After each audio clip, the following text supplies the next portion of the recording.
What's going on, people? We are Tottenham TV, back here for another Tottenham update. And where else to start but Antonio Conte, as Di Marzio has been speaking today. Nothing new, to be honest, but he says that the negotiations for the renewal of Antonio's contract has stalled, and the feeling is that at the end of the season, Conte and Tottenham will separate. And that's kind of just news that makes sense to me at this stage, to be honest. What are you thinking? I don't think there's anything new. I think it's opinion again. From what I know, a lot of these Spurs aggregators have been reporting the news, and some have actually retracted it because they think it was misleading. I personally, look, I've made my position clear. I think it's still up in the air. I think it's probably leaning towards him leaving, not only to do with sporting situation, with the fact that maybe he feels like he can't win anything here, but also to do with his family situation, with the fact that they're all in Italy. He's had a lot of difficult personal issues, but I don't doubt his commitment. I don't doubt his passion for the job. I think he's desperate to come back. You see what Stellini says, how every day he's asking to come back, and he rushed himself back from a surgery because he felt that responsibility. So I don't doubt for 1 second that he likes being at Tottenham, and he would like to be our manager. But I just think sometimes personal circumstances can dictate a manager's future. And look, I think it's still up in the air from now to the end of the season. I think it's still up in the air as to what the end of the season will bring and what his decision will be. But I think it's probably more likely, definitely more likely than not he leaves. But I think it's still I don't think he's made his decision yet. Is my thinking. I kind of feel like that everyone will blame the hierarchy and Daniel Levy and stuff like that if Conte was to go at the end of the season. And you know, they might have had a case at one stage, but I think that right now, you know, the team is actually nearly there, and one more window we can actually get a proper Conte team if you add 2 centre-backs and a goalkeeper. Obviously you want more on top of that, but if we were to get 2 top quality centre-backs and a goalkeeper, that will go some way to becoming a real force next season, in my opinion. And I think Conte can see that, and I think that you know, ideally, I think he would want to stay, but I just think that everything surrounding what he's been through in his personal life is just going to take his toll, and I think it is taking his toll. And I think it just makes sense for him to go, to be honest. I mean, in terms of him and what you're saying about his family being in Italy, him travelling to Italy more or less every week, him living in a hotel, it just doesn't seem like a settled life, in my opinion. As well as on top of that, his kids going to school in Italy, not wanting to take them out of school, and them being very settled in Italy, him having obviously close ties with Italy, him loving to be there. On top of that, 3 close friends of him passing away this year, which makes you rethink everything. And look, I just think that it just makes sense from a personal point of view for him to move back to Italy and potentially go take the Juventus or Milan job next season. I think that he does. I think that he would want to stay at Spurs if everything was right for him, but I just don't think it is right for him right now, and I think it probably makes sense for him to go. I don't like a lot of fans calling him out when he's rushed himself back from surgery because he feels a responsibility to the team, and he really feels like him not being on the touchline is like he's letting the team down. He cares a lot about the team, in my opinion, and I don't like the fact that he's sitting recovering from this surgery he rushed himself back from, and then you got fans saying, you know, if he doesn't want to be here, he should go, and questioning his commitment, and that doesn't sit right with me at all. And I think for me anyway, his actions, I know he hasn't signed a contract, but for things he has said, and you know, his actions like that, rushing himself back, prove to me that he is committed. He does feel responsibility, and he does care a lot about what's going on at Tottenham. And I do think in an ideal world he'd like to stay, but I think right now it's up in the air whether it is just right for him to do so. But I don't like seeing fans call him out when he's just sitting there recovering from a surgery and they're calling him out. Me personally, I don't feel like, because I've been hearing these murmurs from the fans before this this surgery came about. So I don't think it stems from there. I think it stems from being able to plan for the future and being able to commit yourself to the club, which he hasn't done, and which makes everything up in the air for the future. We don't know who's going to be our manager next season. We don't know if Harry Kane's going to stay. We don't know all these different little variables for next season and about the future, and him not signing to paper contributes to that, doesn't it? So I think that's where the frustrations come from in the fan base.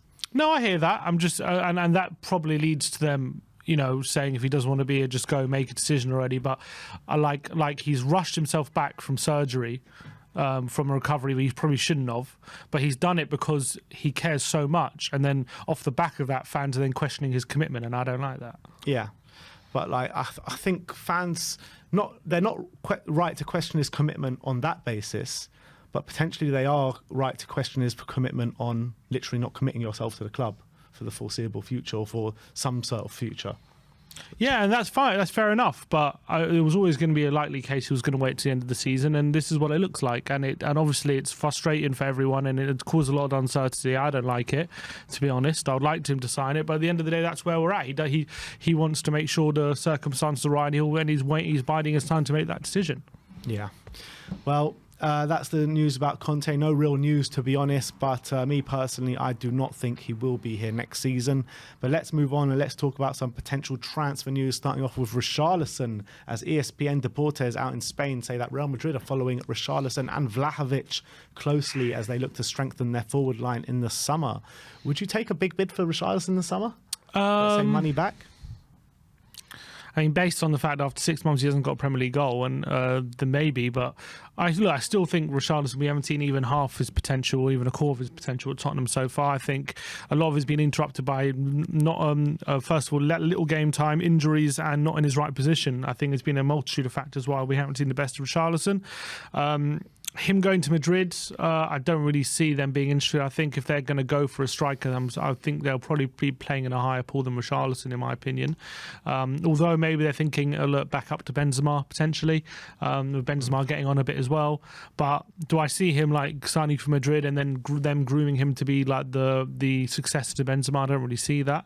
And they're going to have to pay at least 60 million, I would say, to get him at the top, to get him. So I don't really see that being a goer. But if we had a player maybe with a high potential, which there are out there, and we could use that money to sign them, I wouldn't be that disappointed. But I think right now, I wouldn't want to. I would urge towards keeping him. I wouldn't want to let him go, even though after 6 months it hasn't worked out. But I would want to give him another season at least.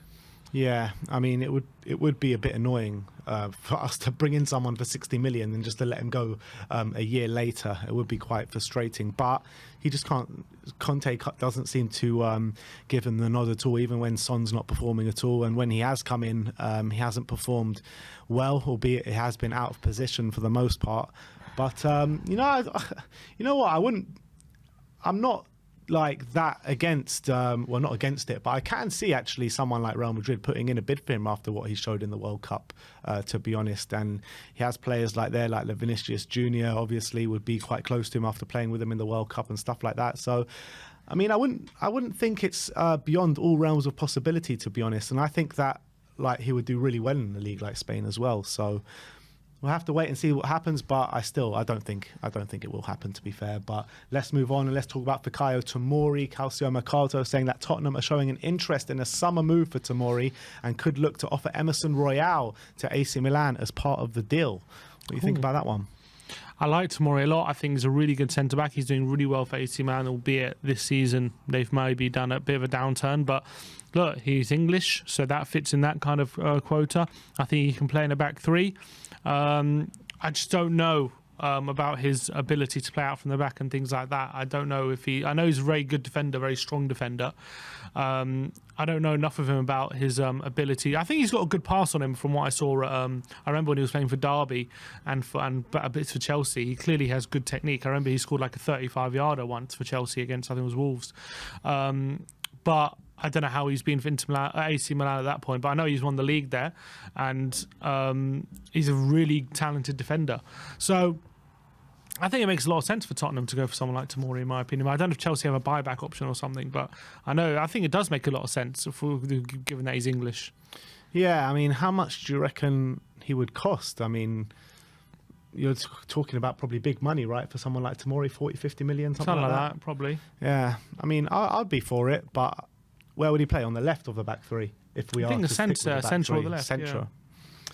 And we've got another centre-back linked with us consistently through January as well. And then again now, as Fabrizio Romano says, Piero Hincapié, as Spurs remain interested in him this summer, despite having signed a new contract at Bayer Leverkusen. And he also mentions that there is no buy option on his new contract. Yeah, well, probably could have got him for a cheaper price then, before his contract has been signed. So this price has probably doubled or even tripled ever since then. So I'm not going to get too excited, but if we didn't pull the trigger before that, but I guess we'll wait and see, and we might think it's worth the money even if he has signed a contract.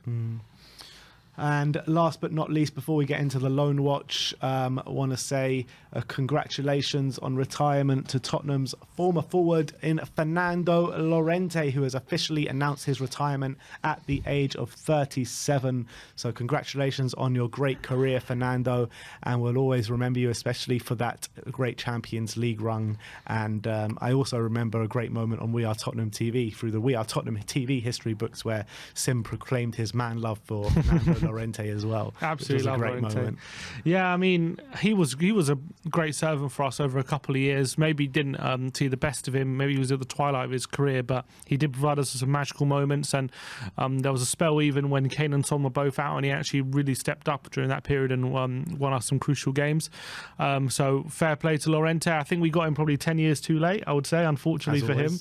There was a few near misses with Llorente. We very nearly got him, but unfortunately didn't happen, and we did get him, see him later in his career, and we saw some really good moments from him, and I do wish him all the best. And he's had a brilliant career for Juventus, Bilbao, Sevilla, Spanish now us. National team, yeah, Spanish national team, won some international trophies. So what a career for Llorente. Yeah, and I always felt like after he left, we were lacking something up front, that different option off the bench, weren't we? Like, who came in after? Was it Vincent Janssen that came in after Llorente? No, that was before Llorente. Oh, before Llorente. So who came in after? It was after Vinicius. Llorente? I guess Vinicius. Well, there you go. Even worse, probably. But I think that we missed that, like, kind of different edge that we had when we had Fernando Llorente on the bench, because he could come on the last 10 minutes, last 20 minutes of games and become that real focal point up front, and we could just knock it up to him and he would get those knockdowns, and we just never had that after him, did we? Yeah, I agree. We haven't had that massive aerial threat ever since he's left, and even in the Champions League, there's loads of games where he really helped us get through, like the PSV game, obviously Man City, Dortmund. He really stood up in a lot of games. Ajax, a lot of games. So people forget that during that Champions League run, Kane was injured, and Llorente completely picked up the slack for him. And Kane didn't score a goal on that Champions League run apart from that game against Dortmund, right? And Llorente scored against Dortmund and against Man City in that really important goal. So big up to Llorente. You'll definitely be missed. But let's get onto the loan watch, and let's start off with Troy Parrott, who was back in action after injury finally in a 1-1 draw against Preston, and he scored in the 81st minute with a penalty in his first start this calendar year. So big up to Troy Parrott. That takes his tally to 17 games, 2 goals and 0 assists, including sub-appearances. So I did expect him to do a bit better there, to be honest. Yeah, I guess a lot of things have gone against him. I think Preston themselves are not having the best time of it when it comes from like an attacking point of view.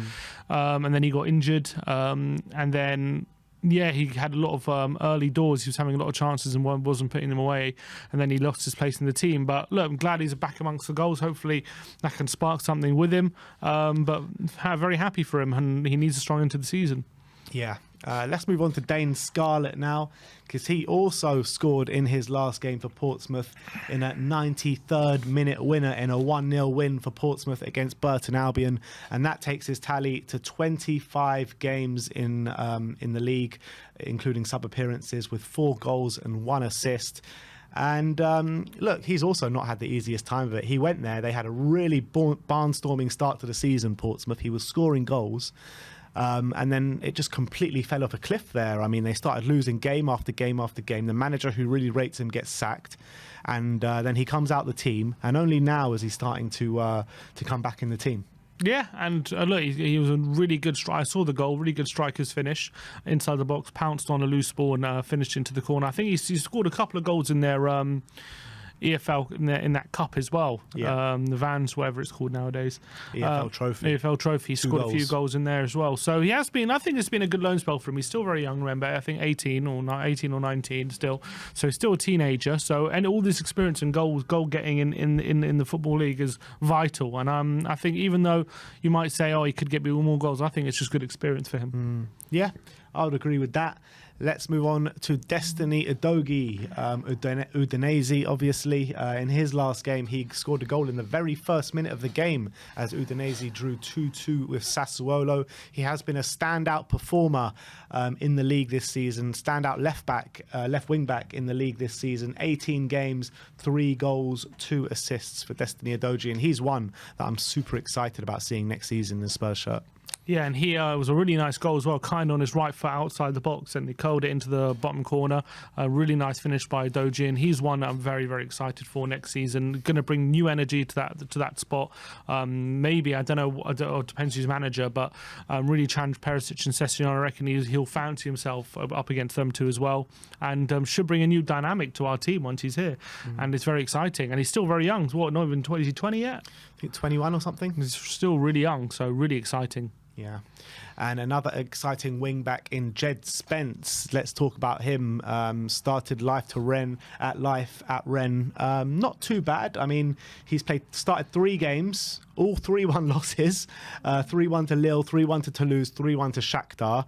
In his first game against Lille, I mean, there was compilations going around of him on social media, wasn't there, with his brilliant attacking displays. But I think his defensive frailties have definitely been on show in all 3 of these games, especially the one last night in the Europa League. I didn't see it, but I was reading a couple of match reports, and they all said that he had a bit of a shocker, to be honest. And that's a shame. I mean, when you're a young player like like Spence, it's like he hasn't played a lot of football this season, so he needs to find his rhythm. And maybe, that one performance at the start kind of let the shackles off. You could see he was dribbling at players, taking them on, whipping balls into the box, and he looked confident. But defensively, he's been getting caught out, and that's maybe why Conte's been reluctant to play him, because maybe he feels like going back the other way, he's just not ready at this point in time. And then it seems as though those attacking contributions as well, even at Rennes, after a one game, have kind of dried up a bit, as I haven't seen too much of him in the other games. So he needs to find his rhythm. He needs to have a few more games. Hopefully, he plays a lot more from now to the end of the season, but. Look, it's difficult for a young player who's not played at the top level really as of yet. He's only been playing the Championship. And French football is underrated, as I've said. I think it's an underrated league, and it's going to be tough for him to really get to grips with it. So I think that he needs to. Hopefully, it'll be a learning curve for him. But hopefully he shows more moments like he did in the first game as well. Yeah, absolutely. And last but not least, Harry Winks had a horror start to life at his loan spell at Sampdoria. He just couldn't get on the pitch, couldn't get on the training field, blighted with injury. But it has taken a turn for the better for Harry Winks. Started the last 5 games. Sampdoria fans are really starting to fall in love with him a little bit. He had a really good performance in a 0-0 draw against Inter Milan last time out, and we were out in Milan actually watching the game in a pub, and he was central to what they were doing. Harry Winks, one of the best players on the pitch, to be fair, for us in a Sampdoria shirt anyway. And Matt Barlow from the Daily Mail thought that Harry Winks was terrific in Sampdoria's midfield against Inter Milan last night. He's a talented and intelligent footballer, and hopefully his injury problems are in the past. And they've got a bit of a nickname for him in Sampdoria as well, and he's known as the washing machine, thanks to his tidy displays in midfield. So that's 5 games, and I believe 5 good performances as well. So maybe we could do with him in the middle. Yeah, we could do it definitely right now, considering our injuries in midfield. But fair play to him. It's not easy to go to a team like Sampdoria in a relegation battle, especially he's missed half the season. He might think, coming into the team, they're already near the bottom. It's not really his fault, and maybe he might not be up for the fight, being a lone player, but He's really, from what I saw, he has a lot of passion in his play. He's trying, he's giving 100%. He's really playing some tidy football with the ball at his feet. His passing seems good as well. So fair play to him. Look, it's all about keeping that level of performance. And we've seen Winks go through good periods and then have dips. But he's consistently had injury problems at Tottenham, and things were not working out for a long time. But I'm glad to see him getting back on his feet at Sampdoria, and long may it continue, because I do think there's a talented player there on his day. But I just think at the moment, under Conte, Tottenham probably wasn't the right place for him. Yeah, it's a shame, because when he started life at Spurs, he was really good. Injuries, and he fell off quite dramatically, to be honest, to a point where he was being clowned upon by the fan base. And I hope he makes a career out of it for himself, because he can be a good player on his day, and maybe the Italian league is the right league for him, to be honest. So we'll leave it there. That's our loan watch. There are other players on loan. I believe Reguilon is just not getting any sort of look in whatsoever. And who else is on loan? That's about it, isn't it? So Ndombele, I think he's playing a bit part role at Napoli, coming off the bench here and there. Lo Celso and still on loan. Lo Celso still injured, I believe, since the World Cup. So those three players not really getting a look in. So the players that we did bring up are the ones taking part at their loan clubs at the moment. And Doherty, I think, has been an unused sub so far. Yeah, I know he's not on loan, but it's just annoying that we've cancelled his contract for him to be an unused sub at Atletico Madrid. He was never going to start week in, week out for Atletico, was he? So especially with Molina there at right back. But that is your Tottenham update for today. Let me know in the comment section below if you have any thoughts regarding any of the news stories we've brought to you today. Like, subscribe and comment. And as always, come on you Spurs.